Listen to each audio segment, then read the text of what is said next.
awa oui matanga papa awa toza pas Sylvie Lutumba faut déterminer on a lobi tozali na salle lelo nde toza awa à partir ya lobi sale kozonga suti dimanche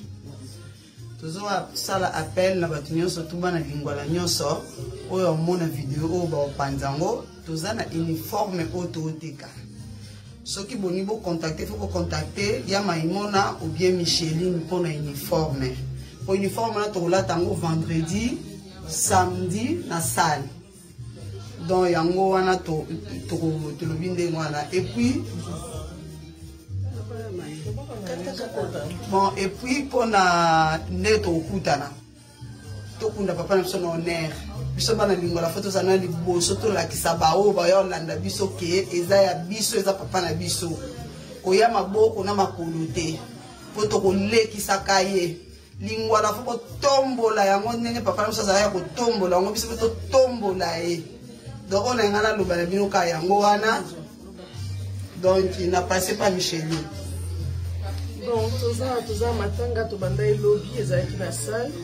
nde kaka Rachida lobby donc lingola bomoko toza toujours ensemble papa sangisa biso donc photo la kisango to lobaka te na monoko toza bomoko mais to la kisango na misala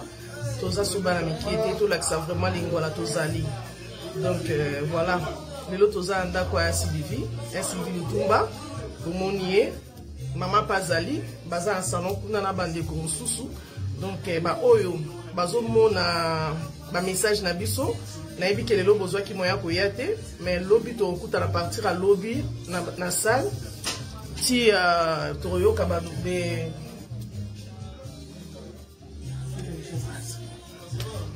suite pour na Kinshasa. Bon, le lot se retrouvait pas à Sylvie Lutumba parce qu'il fallait tout ça programme. Juste famille, dimanche en famille, pour tout y programme, c'est passé comment, uniforme, tout ça. Donc, uniforme Zali, on a besoin d'uniforme à contacter, facile à garer, mais il a uniforme à Rosoango. Ce qu'on a tenté, tiki 10 euros na yo, uniforme na yo, to là tango vendredi et samedi dans la salle. Donc appel aux à moi na nyonso tout ya lingwala sans exception ko bandana bolongo itaga donc kato la donc tout lingwala o etangami Saint-Jean lingwala eza bomoko toza uni to la kisake to kufeli penza mutu nene o Afrique ezolela mais eza priorité na biso na nu bana lingwala toza liboso po o azana za papa na biso. Il faut vraiment bon que oui, bana baleli papa na bango. Donc tozo zela bino.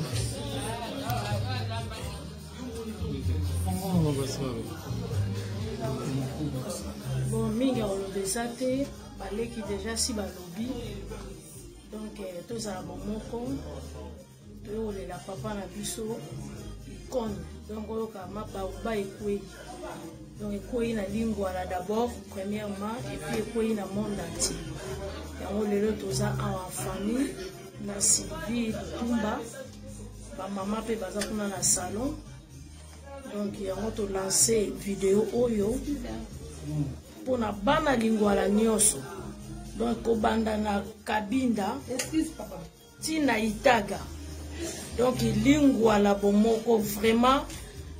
ba polémique au banini au bosala kawana en tout cas s'il te plaît awate donc tozala bomoko tokunda papa na biso avec honneur tolela papa na biso avec honneur uniforme ezali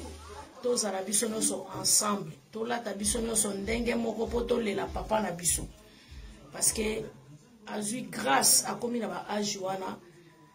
biso toyebi kutu te so tokoma ba âge wana mais par la grâce de Dieu to bondela ka nzambe po pesa biso grâce to koma pe na ba âge oyo papa na biso akei donc tozala bomoko toujours uniforme ezali kaye pe ezali donc mwana nyonso to alingwala ko banda na Kabinda ti kato kaye ezali tozala biso nyonso ensemble merci. nga mingi ya kolobeza nango te toyei kokabala mawa oyo mwasi aya nanga donc belle sœur Sylvie Lutumba donc toyei kokabala mawa na ye eza mpena pasi mpona kobungisa papa oyo ayebani partout monde entier donc voilà quoi donc tozala mawa vraiment toolela tozala mawa mais tolela na bonzambe nzambe mpenda acha loboko kimia ezala na matanga tout nesi tokabula mawa ensemble donc nasusi nanga mpenda wana bacourage ka donc oyo nyonso tozalaki na oyo yango wana programme ebandi à partir ya lundi ti samedi toza na salle moto nyonso aza na temps aleka adresse ezali aleki donc vraiment tozala bomoko